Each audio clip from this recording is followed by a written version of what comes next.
بيكم وحلقة جديدة من برنامج في الميعاد مع زياد. رمضان كريم وكل سنة وانتم طيبين. الله، شايفين الفانوس ده؟ أكيد اللي عمله فنان. لا، مش فنان بس، ده أكيد عنده موهبة، وعشان كده حلقة النهاردة عن المواهب. يلا بينا نبدأ، توكلنا على الله.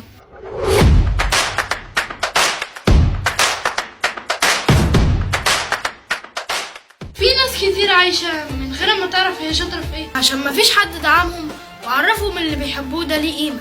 مش لازم تبقى مشهورة عشان يبقى عندك موهبة، ولا الموهبة مرتبطة بالشهرة، لأن الموهبة في الأساس إحساس، إبداع خارج من جواك بصدق. ممكن تكون شاطر في الاستماع أو التفكير أو الكتابة أو طرح أفكار كتير أو الرسم أو الموسيقى، أو عندك موهبة في مساعدة غيرك. الخطوة الأولى إنك تصدق إن عندك موهبة، ما تستناش تشجيع من حد ولا دعم مثالي. ابدأ صغير واكبر بالتدريج. موهبتك مش رفاهية، دي جزء من شخصيتك. الخلاصة، اوعى حد يقلل من مهاراتك أو موهبتك. خلصت حلقتنا، واستنوني في الحلقة الجاية في نفس الميعاد مع زياد، ورمضان كريم.